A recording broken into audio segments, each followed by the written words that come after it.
Well, welcome back to another episode of Buffalo Happy Hour. Mike, what's up, dude? I'm deaf, dude. Why? That intro music was so loud through the You're headphones. Fine. You're fine. What do you mean I'm fine? Be an athlete. Oh my god. Oh yeah, sure. Just helped the tinnitus with all the problems. Do you have tinnitus? Do you ever get ringing in your ears and you're like, oh, someone's talking about me? And you're like, that's really not a thing. Yeah, I have ringing in my ears. Is it bad? It's annoying. You just kind of phase it out a little bit. But it's not as bad as other people I know, but I have it in my right ear. How do you know it's just your right? Oh god, here we go. Are we our minds or are we our bodies? Here we go again. More drunken shower high thoughts with Derek. Yeah. That could be a segment. Maybe release it on Tuesdays? Is it bad, though? Sometimes it gets really loud, yeah. Ambient noise I definitely need when I try to go to sleep at night. So Oh, okay. 7 years ago now with Colleen, she needed a fan on at all times, 365 days a year, and I said, nope, that's not happening because it's cold out.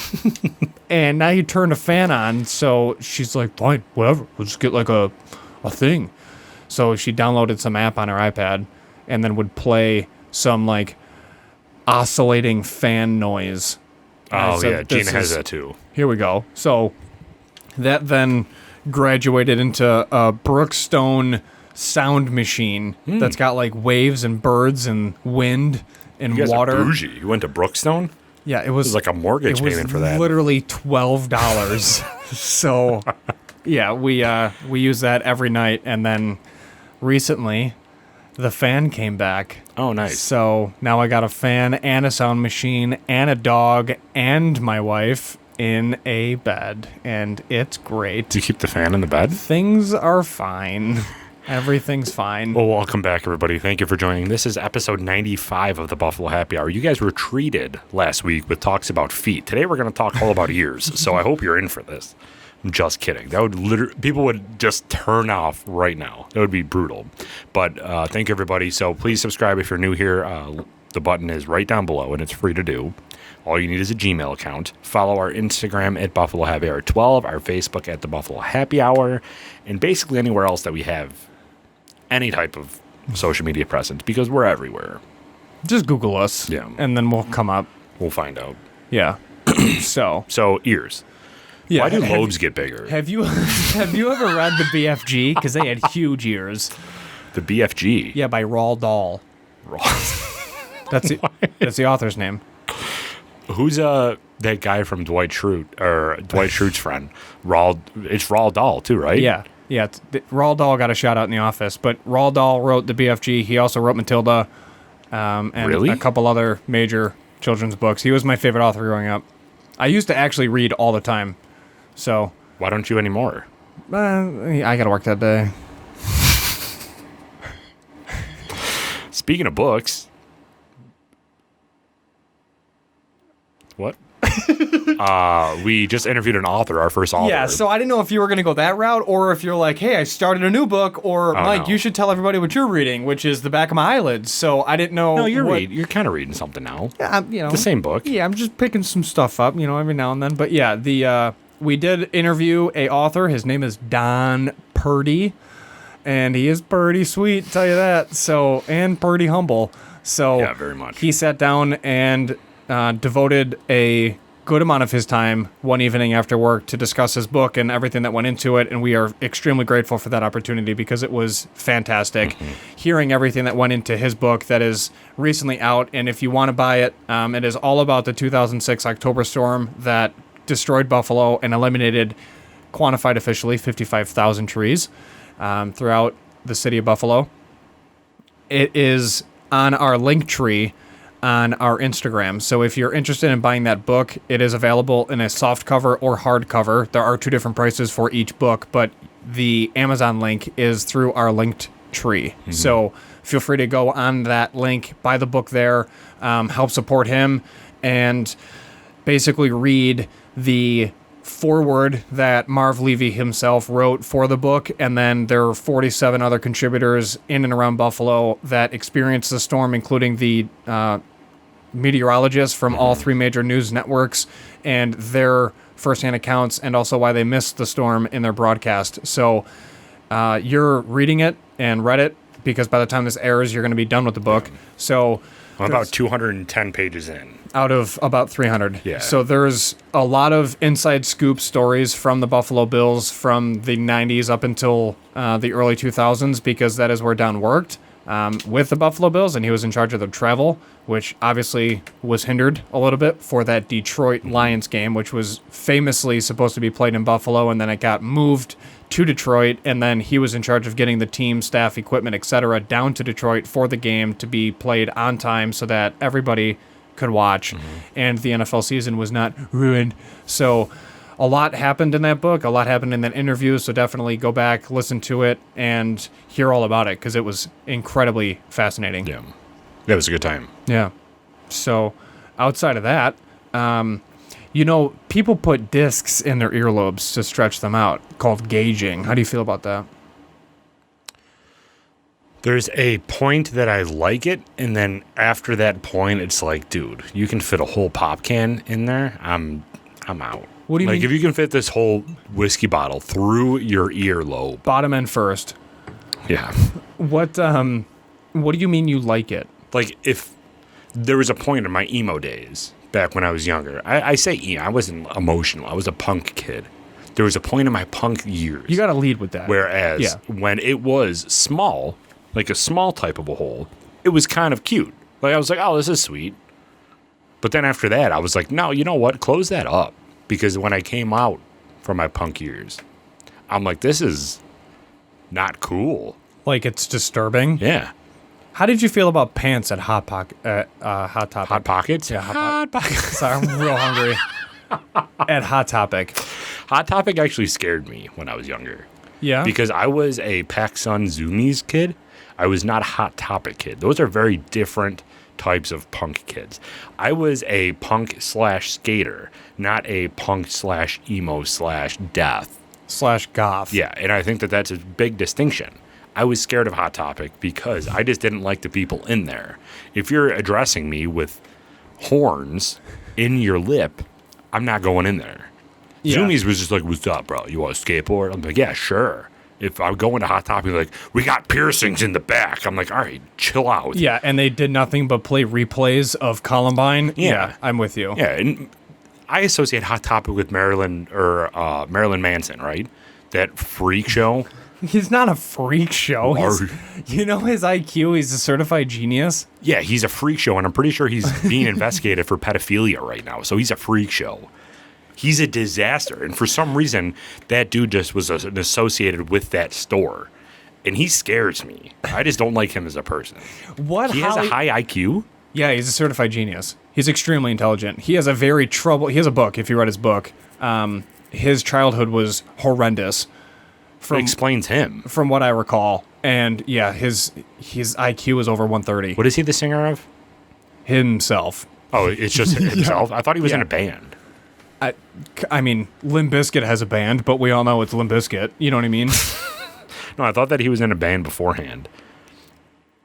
I have to make sure that, I don't say Marilyn Monroe or I don't say Charles Manson, because those are three very different people. Correct. In very different times. Correct. So I always get them mixed up. That's why I kind of hesitated a little bit. So yeah, fact check Marilyn yourself. Manson, Americans. Yeah, he's just weird, dude. He's fine. You know, he's like... His real name is Brian Hugh Warner. Yeah, and he's super tall. What a jabroni. Look up his height. He's 52 years old? Yeah, well, now... Oh my God. Well, He should dude, think probably about it. Do something different with his hair now and the makeup. Think about it, man. We're 30. Don't talk about that. We're not 30 yet. I know. I'm 29? Yeah, hell yeah. 29? As of today, right? No, yesterday. Yeah, that's true. I wrote on your wall last night. Yeah. Where is... After I heckled you. Yeah, that's fine. What is Marilyn Manson's IQ? 148. See? 130 plus. Goddamn. What's his height? Because he's mid 6 foot, I believe. He's like 6'6". Double check that. So Marilyn, all the news right now is that he surrendered to the cops for an assault charge. Him and He's Richard just a Sherman. jabroni. Oh yeah. I thought of that dude from Big Bang when you said Richard Sherman. What's his name? Sheldon Yeah, something? whatever. Marilyn Manson height. This is very good content. People want to know. height. There's someone already screaming because I haven't memorized for some odd reason. Probably fans. 6'1". I thought he was taller than that. You and I are taller than him. I'm 6'1" and a quarter. Again, he's my a license goof. says 6'2" because I literally harassed the DMV employee. I'm like, I'm 6'2" when I wake up in the morning. Like, don't let gravity. When you lay horizontally, your spine decompresses, and it's about 3/4 of an inch. Yeah, yeah. Also, you should buy these Brooks and stop gauging your ears. So When I went to go get my license redone, because I guess when you turn 29 or something, you have to have it taken again? I don't know. I don't remember this. Maybe it was because, I'm sorry. No, you're having a heart attack right now because you didn't get your license done. But I think it's because I got my enhanced license like 8 years before my 29th birthday. got it. Or something like that. I don't know. It's something weird. But Yeah. maybe it is 29 because you get a new one when you turn 21. The enhance. When does your driver's license expire? I don't know. Check right Dude, now. It's in the car. What do you mean it's in the car? My Someone whole can- wallet's in my car. Why? Because What if you that's need where to it buy is. something right now? That's why I don't do that, Derek. Yeah, it's all out there. That's why I just had a panic attack because I'm like, wait, when does it expire? But I think it's good. I think it's valid for 10 years in this state. Well, I don't know. Who knows, dude? but anyway, so when I went to go get my license renewed, the woman looked at me and she's like, "Do you want another picture?" I'm like, "No, I don't want another picture. Don't take my picture. I'm not ready for this." She's like, "You want another picture?" I'm like, "I look the exact same. I don't want another picture." She's like, "You don't look anything like you do in this picture, so you No. should probably get another picture." Yeah. I'm like, "Nah, I'm good." So I just walked out. So now if you look at my license, I am a 16-year-old boy. I don't even think you had facial hair in your license. Very, very, very little bit. Yeah. I had friggin' neck muscles. You mean So I was ripped traps? back then. You mean No, traps? dude, my Adam's apple was just flexing. That's not. Oh goodness. I was on roids. No, I'm just kidding. You know who's else flexes? Who? Caitlyn Jenner. So, did you watch the Olympic trials? No. I watched what did I watch? I did watch one of them. What did I watch? I don't remember. Continue your story. What about Caitlyn Jenner? His Adam's apple Her. still pops. Yeah. Let's what? So let's go back to the ear topic quick. How do you clean your ears? Oh my goodness. Seriously? Yeah. Seriously? Okay. Seriously?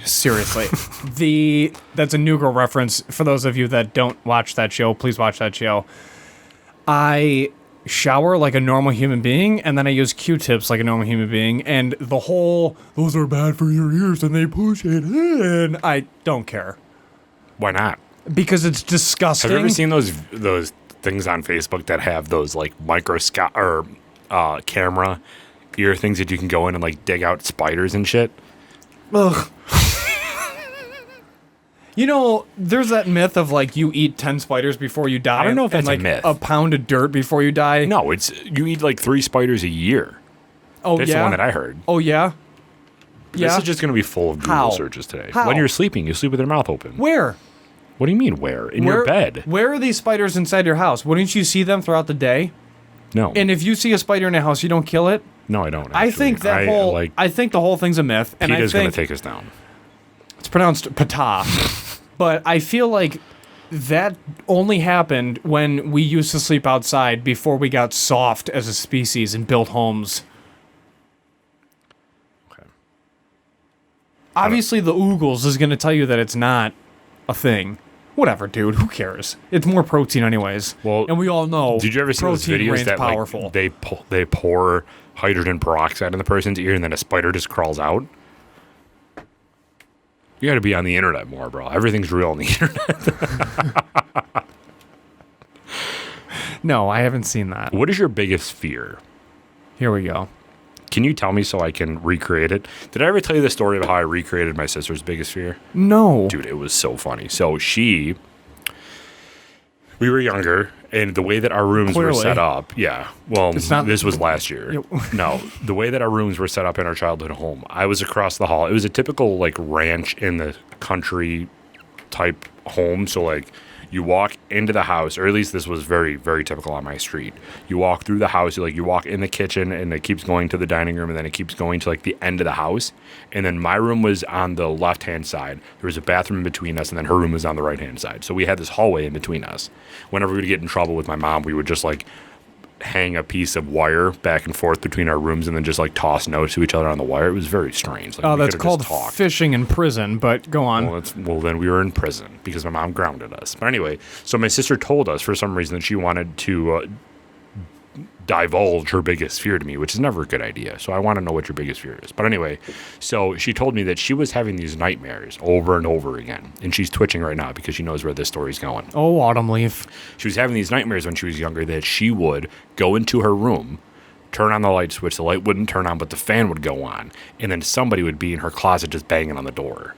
So at night, I did that. I fixed her light switch so when she would turn on the lights wouldn't come on.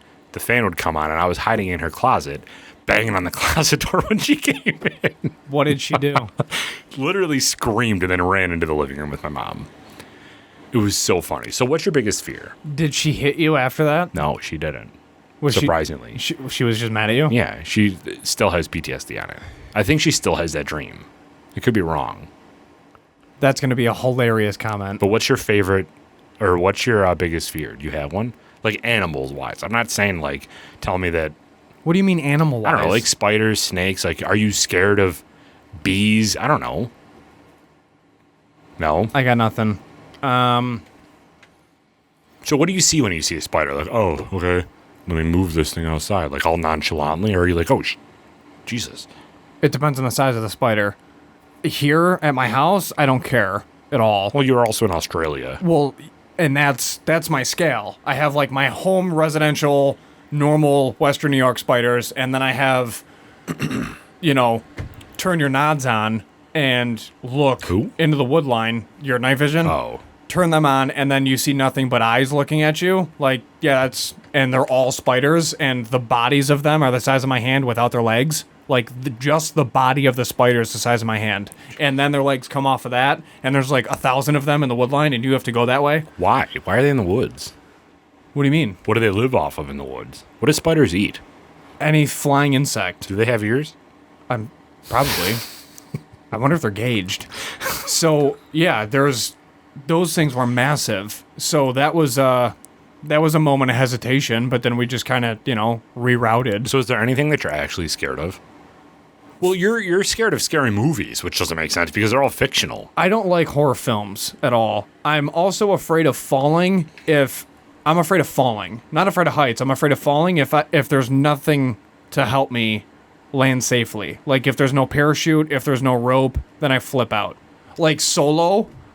And Free Solo, yeah. Free Solo, and like that, my palms were sweating watching it. Yeah. I'm like, I was like nauseous. I couldn't do it.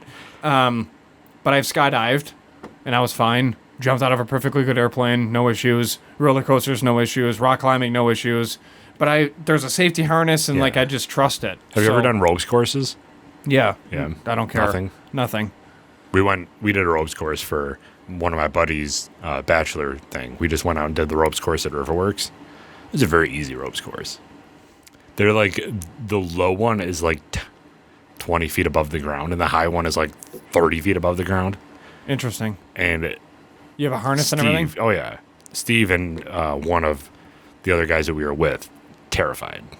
See, I don't understand it, because if somebody falls and gets hurt, they're going to get sued. So they eliminate all the risk by making sure like some Neanderthal is not going to fall off. You sign a waiver, though. It's not like... Oh, wow. Well, waivers do a lot. You're signing off your rights to sue them with a waiver. Yeah, I understand that, but it's not like they're going to purposely just send you nilly-willy out there on a rope. But they also make you sign waivers for haunted houses because people will have a heart attack and sue them. I want you to do the Eagle course. Who? In Benning. It's a full-size obstacle course for adults with no safety harness and nothing. And why would you want me to do it? Because I'm not that athletic. I think you would have a riot. Really? You'd be like, you want me to climb? Why would you want me to climb that? Like, there's it's like a ladder, but it's basically just 2 poles in the ground, and then like huge. Imagine like a 2 by 15, like just a huge piece of wood that's like sunk into this thing, and there's like 2 telephone poles that go up, and they're just like, that's the ladder, climb it. Like you go up one side and then you go down the other side. What if you fall? You just die? Basically, you like land in a net, or you land on like a massive pad, and if you miss that, then you're like screwed because you're like 90 feet off the ground. Well, why would you miss it? How would you miss it? Physics. Have you ever seen those? The side? So speaking of the Olympics, have you ever seen those pole vaulting videos where the dude's running with the javelin and then he digs it into the ground and the thing goes right into him when he jumps over? Yeah. That would scare me. Yeah. Being impaled is... Dude, someone got impaled off this off City Hall. Mm. And really? Then, yeah. You didn't know that? When was this? Years ago. That's why they moved the flagpole. So somebody committed suicide at City Hall know that. Off the observation deck. They jumped and they got impaled on a flagpole. So they moved the flagpole out like an additional 70-odd feet so that nobody could physically jump that far out to land on the flagpole and impale themselves and die. So yeah, someone straight up was impaled on the flagpole, and then like people walking down Delaware looked up and seen a human body on the flagpole. You didn't know that? You think that that's better than seeing a human body splattered on the ground? I don't know. Why would the thing... You want to hear something morbid? Instead of having people die on the flagpole, just have people die on the ground. Oh, I broke our set. Dude, what are you... You're new here. Okay. You've never been... Fix the cord, though, from under it.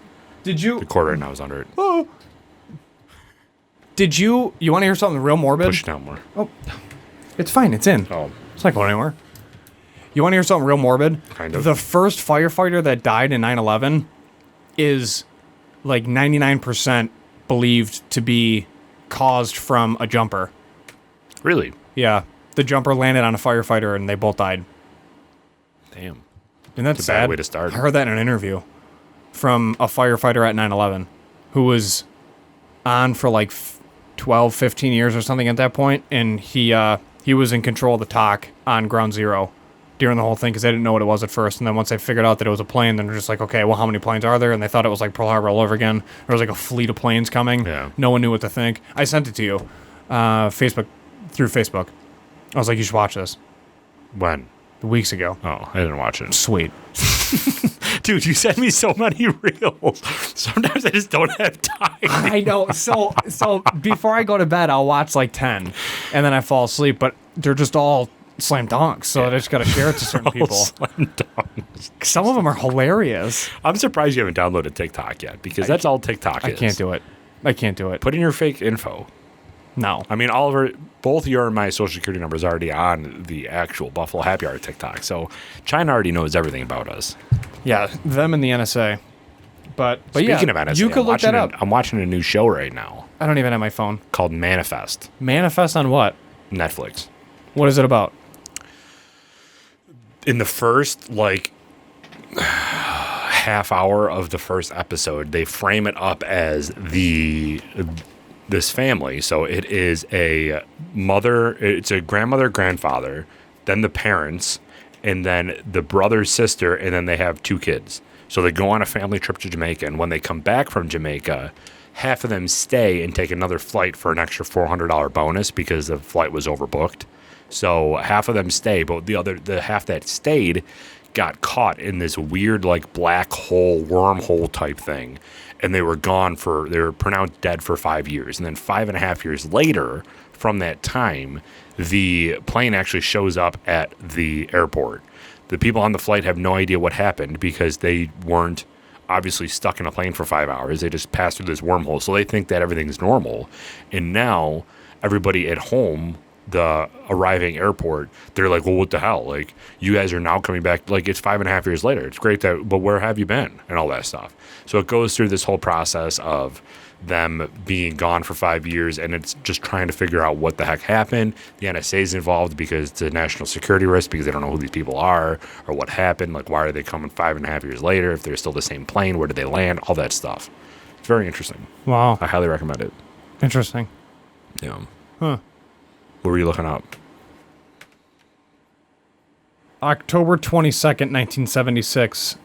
His name was Before my time. Bobby Jackson. He was 19. He jumped from the 28th story of Buffalo City Hall intent on dying from the 250-foot drop.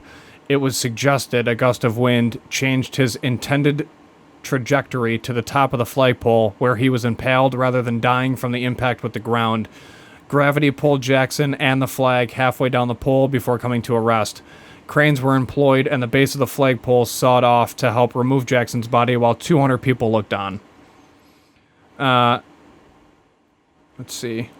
His brother, who was 16 at the time, insisted his brother was murdered, pushed, or thrown from the building. A police sergeant attached to the case disagreed, saying it would have been impossible for someone to throw a human the 8 feet over the glass observatory wall and 15 feet away from the buildings necessary for Jackson's body to land on the flagpole.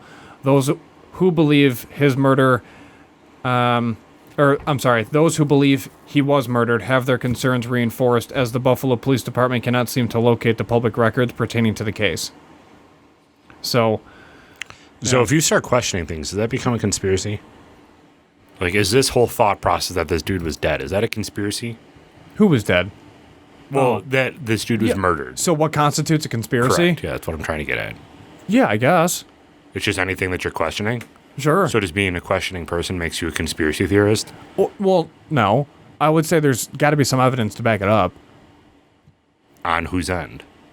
The whoever's conspiring. Well, they don't have any evidence that... They're just saying that a file's missing. In that article. It's not evidence. So am I a conspiracy theorist for believing that? I'm just a skeptical person in general, so I feel like I am very susceptible to being a conspiracy theorist. What's the line between skepticism and conspiracy theorist? That's what I'm asking you, if there is one. Why are you asking me these questions? Because I want your input. Is being a conspiracy theorist a bad thing? No. I feel like if you're skeptical, then you just have a heightened sense of curiosity and you ask questions to see if there's an answer to your question. A conspiracy theorist, I feel, does research to find some sort of evidence that links some rabbit hole research gone crazy to then substantiate their claim, and then it becomes a conspiracy. So, like, my brother was murdered. I don't know if somebody can throw him 8 feet high, 15 feet far to land on a flagpole. Mm-hmm. Plus, that person has to have really good aim by throwing another human body. Like, I just don't see it. It's a freak accident. That doesn't make any sense. Then they lost the case. So, okay, why do they lose? Like, I think that's just being skeptical. A conspiracy theorist is like, why are there in this photo, there's these small explosions under the plane. So, what are those explosions and what caused that? Because the plane didn't hit the building yet, and then all of a sudden, the building fell a certain way that it was never designed to do. Like, all of that stuff. Isn't that just being an informed skeptic, though? Here we go. It's an honest... I feel like it's an honest question. I don't know if you forgot, Derek, but this is only 70 proof. There are also no drugs in our system, literally ever, so we can't have this conversation because we're not drunk enough or high enough to come up with an honest answer that makes sense to everybody. I think we need to have if anybody this could be really bad, but if there's anyone that that is an actual conspiracy theorist, I would love to talk to them. Because there has to be... that. Really? You have no interest in figuring that out? Nope. Why?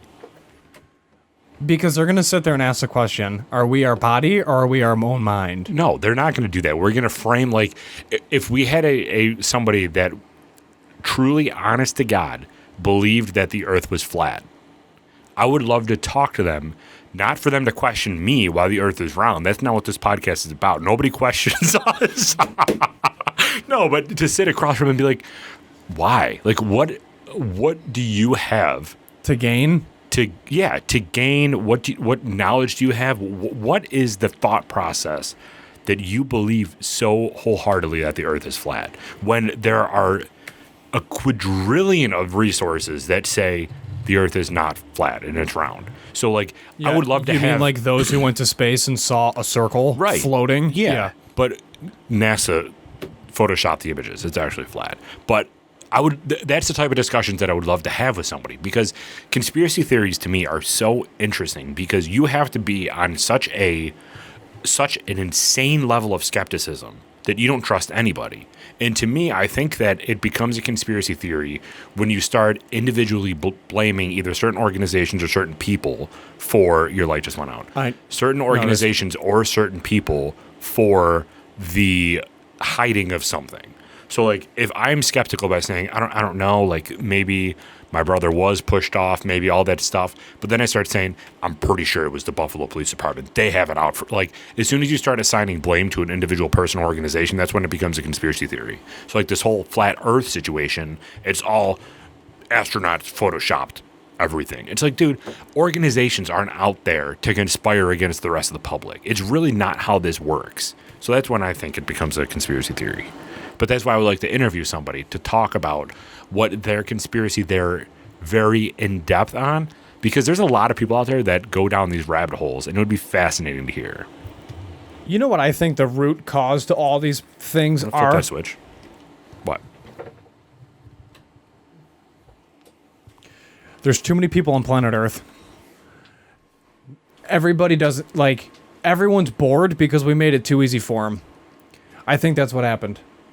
I think they have it too good every single day, every hour of the day, and they're bored. So what else are they going to do? So they're going to sit there and do research on something that they're super adamant about to come up with all these crazy conspiracy theories. I agree with Bill Burr. Put them all on a cruise ship, one torpedo, no evidence. Round them all up. All the pedophiles. So that would be a conspiracy theory. If a cruise ship goes down, and then Bill Burr goes out on a tangent saying that he thinks that the government's behind it by shooting a torpedo at the cruise ship, that would be a conspiracy theory, right? Because you're assigning individual blame on an organization for the downfall of somebody else. Have you ever had in-depth, like, super, not like scandalous, but like really, I don't even know the word. Like, okay, you ready? Here's an example, and then you tell me what word I'm trying to come up with. In regards to, like, it's this kind of a conversation. If you had to fill a cruise ship that was 100% going to get hit with a torpedo and no one was going to survive, and it was going to happen in the middle of the ocean, there was going to be no bodies, no evidence because it was going to get crushed because it was going to fall to the bottom of the Marianas Trench, all that kind of stuff. Who goes on the cruise ship? Like, how do you rank these people? Like, those kind of conversations. Like, I need you, hey, right now we've reached our limit on planet Earth, and we're about to, we just can't produce more people.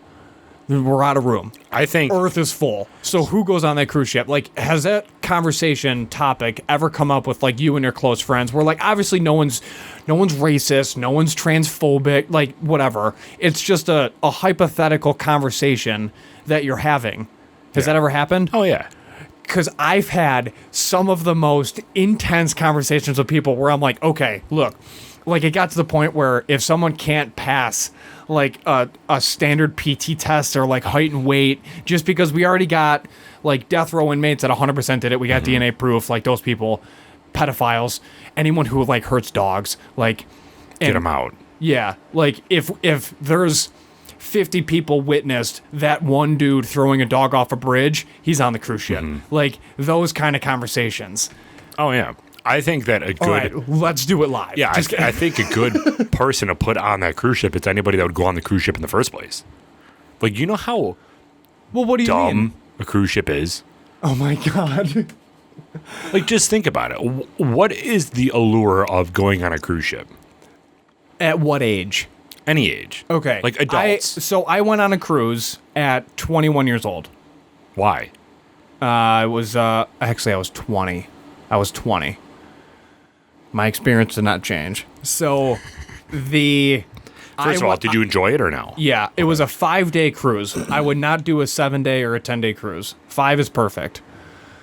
We went to the Bahamas, and we had a port out of Cocoa Beach. I went because the boys down south, it was 1 year to the day of day 0 of infantry school. And I went with him because I met him day 0, and we were celebrating basically completing infantry school as a year to the day, and it was our yearly trip. So him, his brother, and his mom and dad, like their family, we went. I drove down to South Carolina, linked up, went down to Florida, took the cruise to the Bahamas, came back, drove home. It was great. It was like a week and a half vacation. It was perfect. The cruise, I didn't care about, where it's like, that doesn't do anything for me. I'd rather go to like the Smoky Mountains in Tennessee or whatever. It was really cool at 20 years old as a single male to go on a cruise ship because there's two clubs. There's 18 and under, so 17 and under, and then 18 and above clubs. And they're like nightclubs, so the music is different. You know, one is censored, one is explicit. The dancing is different. You can buy beer at the one and cocktails and things, not at the other. So that was cool. But also just to kind of see 3 different islands within the Bahamas on one trip is neat too. Because otherwise, how are, you know, logistics and things. Do you think that you spent enough time on each one though? Yeah. Like that's the whole thing with cruise ships is like the concept of a cruise ship for me is you go on a boat, and I've never been on one, so my thought process could very well change. Has it been 15? Oh, dude, it's been 40. The thought process behind we've been having some really good conversations. Everybody on these cruise ships had ears, by the way. We have to keep tying it back. But no gauges, though. Yeah, no gauges. So my thought process on a cruise ship, I love how right now you're like, has it been 15 minutes? Like, Mike, we've been talking for 45 minutes. Yes, there's been 15 minutes. Yeah, but there's been no beep, so I'm all thrown off.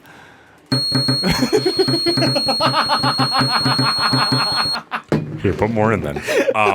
Dude, I thought you were hitting it so hard, glasses were falling. So anyway, my thought process behind a cruise ship is it's basically Everyone like a long dies. road trip. Oh. Yeah. But you can't stop anywhere. So you're stuck. Because you're in the ocean. Correct. So you're stuck on the ocean. Have you ever, you have too, driven down the 90, and it's like the most boring drive from here to New York. Right? Because there's nothing. Correct. The 90 is, or going through the middle of Idaho. No, sorry, Drunken Beat, but going through the middle of Idaho. Yeah, what is savage? It's the first place that came to mind it's literally all corn and potatoes. Just like Kansas. Middle of Kansas, where there's nothing on either side of the road. That's your cruise ship. Like, what are you going to do? You're going to look out over the water. There's nothing to look at. No, that's not true. There's so much to do on a cruise ship. There's mini putt. Well, I understand that, but that's also things that you can do at places. Like, the cruise ship concept is taking a city, moving it to Bahamas so you get 9 hours at a port at some random country, and then have to get back on or else you're stuck there. Like, that whole process to me, if I want to go see Bahamas, I'll fly there and spend an adequate amount of time there. Like, doing the whole trip and voyage of going to different ports and then having 13 hours before you have to be back on the boat, it just doesn't seem fun to me because, like, now I got to stress that I'm back on time. What do I even want to do when I'm there? Do I have enough time to do it? I got to get back on the cruise ship or else they're going to leave me because I got to look at water for the next 47 hours straight. You don't look at water the whole time. God, these lights suck. And, dude, think about the price. A 5-day cruise to the Bahamas when we went, 2012, it was what, $500? Yeah. I mean, fly to the Bahamas, bro. Let me know how much that now costs. you got to fly down to Florida. You got to get a boat to go to the Bahamas. Drive to You get Florida. to be there for 13 hours and then come back. It's, first of all, I drove to South Carolina and then got in their vehicle. I'm not attacking your individual trip. But no, I know. But I'm just saying in cruises in general. Yeah, I mean, also, there's other ports. You can take a port out of Baltimore. That's true. But Would you want to, though? I mean, I want to get out of Baltimore the fastest way possible, too, but I don't know if a cruise ship is the way. June and July only. But yeah, I mean, I think for the money, you're getting a lot for it.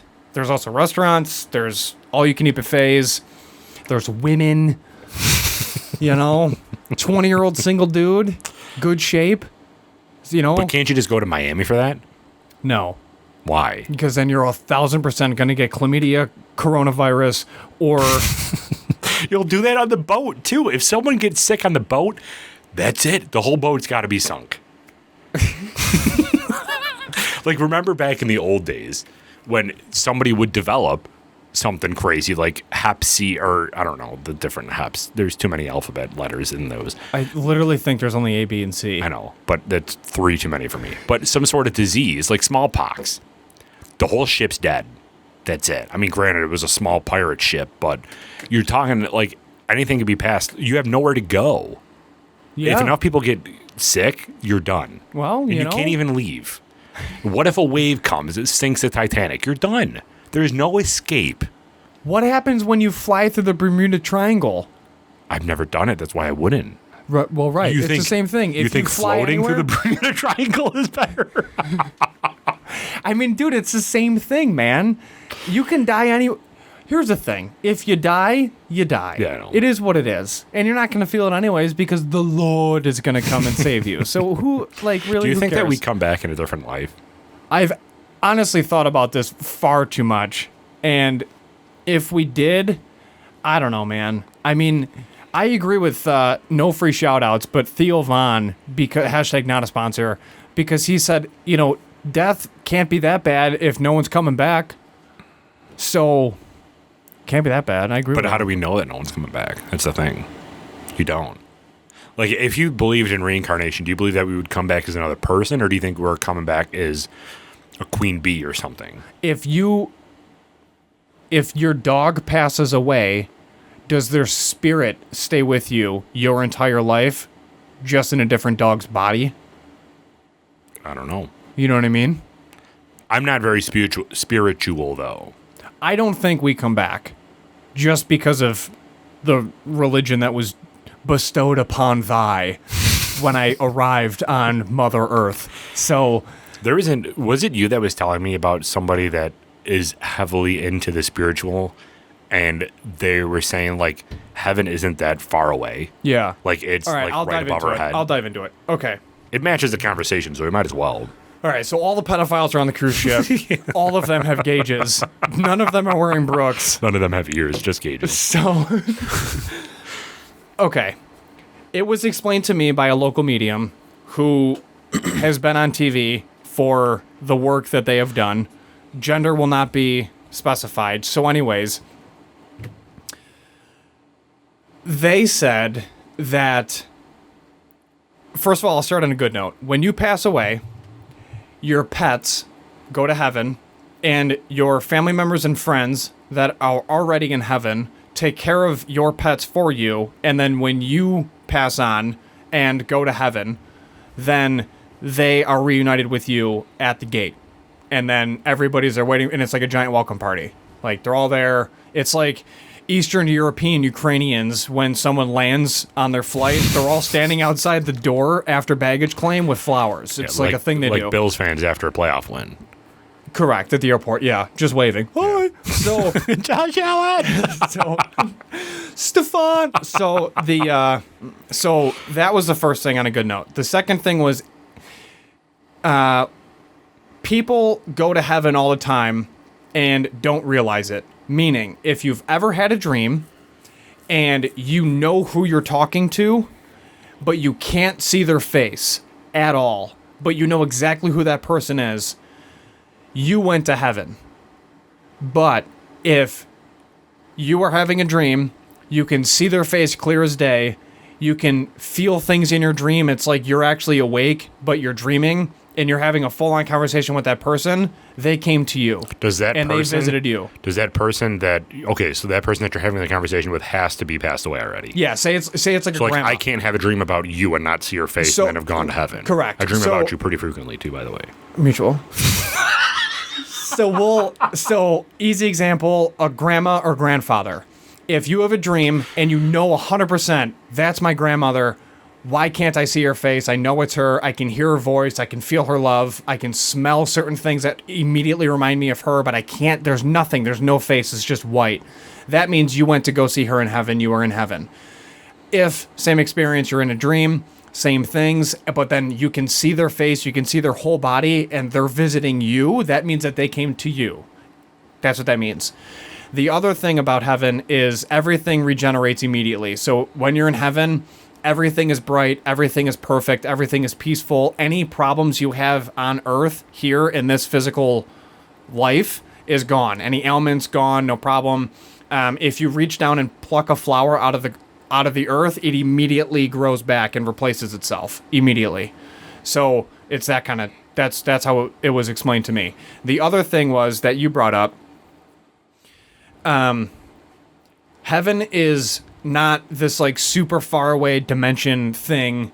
It's literally just another dimension that's right above us. Just picture a glass ceiling that we can't see or feel, but they can look through and look down and watch over. So at certain times of night, typically in horror films, it's 3 a.m., it's the witching hour. Those dimensions are on the same level, which is why you typically have the most ghost activity and paranormal activity at 3 o'clock, because the dimensions are in line. The other thing is, that was mentioned, was we currently live in hell. So that's why babies die, that's why there's cancer, that's why there's the 7 sins and greed and things like that, because we're in hell, which makes sense because driving through parts of Lackawanna today, everything made sense because, of course, you would try to make a right in the left-hand lane. Do you think that we live in hell, right? Because the whole concept of hell is purgatory, to live your, like, time out, basically. Like, So- live your life in the allotted time that you had based off of your previous sins, right? Isn't that what it all is? So the other, so purgatory is if you're given, how it was explained to me, not the religion Sure. Yeah. definition of what purgatory is. How it was explained to me is, say you commit 50 sins on Earth. God Committed much more than that. or What's like considered a sin? I mean, Sorry. that's the other question, because according to a Catholic priest, like, oh, God has forgiven you of your sins, while that dude's sinning all day long. Right. So whatever. So it's fine. So say you killed 5 people. God is going to put you in purgatory, and you have a list of 5 things to do. That list of 5 things to do may take you 5 years, 50 years, 500 years, 5,000 years, based on the severity of the 5 things that you did. Once you complete that, then you gain full access to heaven. In that interim, you're in purgatory. That's how it was explained to me. So purgatory and hell aren't the same in this situation? Correct. It's similar to the religion definition. Gotcha. Of it's in between. There's also a eyewitness account of a guy who's viral on YouTube who passed away for 38 minutes, and he said he went both to heaven and hell. And he said hell is basically like a giant pit, and there's walls on all sides of you, and you hear people screaming and crying, and it's so hot there's no flame, and you just feel the heat. And then anytime you try to escape by crawling up, then you get like whipped, and then you feel it throughout your entire body, but you never break a bone. Like, it's that kind of explanation. Interesting. He also said that when he died, he initially went to heaven. So why do you go to hell after that? So he went to heaven, and he wasn't allowed into heaven. He said that there was a staircase, and so in succession of the stairs, you progressively move faster and faster. So after one stair, now you're moving faster, and then you're slowly gaining speed as you gain or walk up the stairs, and you're being brought up with Jesus. Did he trip down the stairs? No, he was like flying up the stairs eventually. And then once he got there, he said the gate was 2 golden pillars that if you looked up, you never saw the top of them. They just went straight through the clouds, and then it was just it was all bright. And then he was told that he was not allowed because he wasn't recognized by God. So then he was shunned to hell. So he fell to hell from heaven, landed in hell, and he described it as breaking every bone in his body, but no bones broke. And then he realized he was in hell, and then I guess the people from his angels or his family members were telling God to bring him to heaven, like, we can save him, he'll do what you want him to do. So he got pulled out of hell, and then Jesus met him and then picked him up and then placed him back into his body, and now he's a minister, and the doctors don't know how he came back. He was dead on the table for 38 minutes. And he said as Jesus was putting him into his body, he saw everybody in the operating table, and his dad was there with a knife, and his pocket knife, and he said, "That's my boy on the table. If you stop working, I kill you." That's basically what his dad was saying to the doctors that were performing CPR trying to bring him back. So I was like, I'll send it to you. I just watched that. Really? Yeah, like the other night before bed, I'm surprised because you that's sent it to normal. me that I wouldn't have watched. Yeah, basically you wouldn't have watched it, but yeah. So there's another person that says, I died, all these things happened, and then I came back, and now I'm a minister, and Can we have this person that you know on? Not the person in the video, obviously you don't know them, but the medium, the local medium, because ask. that would be a fascinating discussion too. Because from my understanding too, mediums and this whole discussion on the paranormal, heaven and purgatory and like all this stuff, it has obviously those terms are Catholic, right? I mean, I'm not even religious at all, but do those concepts resonate with all religions? Like when this dimension here, whether it's heaven, whether it's whatever, I don't know anything about any of this, but that concept is consistent across all religions? I believe so. I know it is mentioned by Muslims because they talk about a million virgins in heaven. Christianity and Catholics, for sure. And then there's all the spin-offs off of Christianity, where Christianity is the basis, and then there's like the what starts with a P? Protestant, Lutheran. They're all just like different versions of the same religion. The wrong two guys to talk about this stuff. Yeah, dude. Like I got kicked out of religion class. I am so out of my element. But I'm genuinely curious about this stuff because it's always been interesting to me. I've heard those stories before, and it's interesting when you were specifically telling me about this person that you know, telling you about that heaven isn't very far away. Conceptually, it makes sense as much as it could. Like, obviously, you can't make perfect sense of it because you've never been there, but for me, like, I would just love to know more about that stuff because it's so fascinating. Yeah, so when I was growing up, I always used to say this to my parents, and they would get really mad, but I would tell them, how long has it been? 53 minutes. I'm just pressing it now. We're a disaster. Yeah, it's fine. I always said, like, I want to die, but I'm going to come back. But I want to die so I know, like, what actually happens, and then I can come back and tell everyone. And they're like, you're 11 years old. Like, just shut up and learn how to multiply. And that's basically why 9 times 3 takes me a couple seconds to figure out that it's 27. Because you die every time. Hashtag stalling. Because I want to, like... That's where my brain power went, my curiosity. When you asked about, like, would you get satisfaction after finding out who committed the murder on a family member? I'm like, yeah, like, because my brain would just wonder. Yeah. It's the same thing with this. Like, there's too many cases that science and medicine can't explain, but religion can, and that gap is what's fascinating to me. Yeah. Where, like, a doctor goes, it doesn't make sense. This person should not be alive. How do they survive this accident? And then the person that survived the accident wakes up from their coma from, like, 3 months ago, and they're like, like, I saw Grandpa Joe, and he pulled me out. Yeah. Isn't it, though, like, I heard this actually on Manifest the other day, and it's an interesting concept that kind of relates to what science and medicine can't explain, then how does that happen? I still fully believe that there is so much to the human body that nobody knows. And our ability to be able to either fix itself or heal itself or even damage itself. Like, you have the ability, if you're thinking too heavily about a certain illness, that you'll develop that illness. Like, that's how crazy the human body works. And I think that whole concept is so not understood. Right. So this whole thought that he was dead for 38 minutes, how in the world could he possibly do it?